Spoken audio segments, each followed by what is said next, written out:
Hi friends, இன்றைக்கி நம்ம என்ன பார்க்க போகிறோம் தெரியுமா? மாங்காய் குழம்பு எப்படி செய்யலாங்கிறத பற்றி தான் பார்க்க போகிறோம். வாங்க அதை எப்படி செய்யலான்னு பார்க்கலாம்.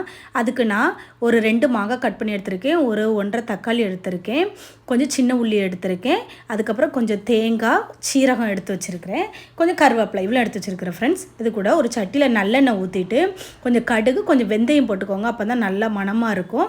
அதுக்கப்புறம் சின்ன உள்ளியும் நல்லா வதக்கிட்டு கொஞ்சோண்டு முழுவத்தல், ஒரு 2 முழுவத்தலையும் போட்டு நல்லா வதக்கிக்கோங்க. வதக்கிட்டு அந்த மாங்காவையும் அந்த எண்ணெயிலேயே நல்லா வதக்கி எடுத்துக்கோங்க, அப்போ தான் நல்லாயிருக்கும். அதுக்கப்புறம் கொஞ்சோண்டு வத்தல் பொடி மட்டும் போட்டால் போதும், மல்லிப்பொடி எதுவுமே போட வேண்டாம். வத்தல் பொடியை போட்டு அந்த எண்ணெயிலே நல்லா வதக்கிட்டு நல்லா மாங்காவை அவிய விட்ருங்க. ரொம்ப குழைய விட வேண்டாம், கொஞ்சம் நம்ம சாப்பிட்ற மணிக்கு மாங்காய் உடஞ்சிராத மாதிரியே அவிய விடுங்க. அதுக்கப்புறம் தேங்காய் சீரகம் அரைச்சி வச்சுருக்கீங்க, கொஞ்சம் மஞ்சள் பொடி போட்டு அரைச்சி வச்சுக்கோங்க. அதையும் இதில் ஊற்றி நல்லா ஒரு 2-3 கொதி வந்த உடனே அதுக்கு ஃபைனல் டச் மல்லிக்கீரை தூவி இறக்கிட்டோன்னா சுவையான மாங்காய் கறி ரெடி ஃப்ரெண்ட்ஸ். தேங்க்யூ.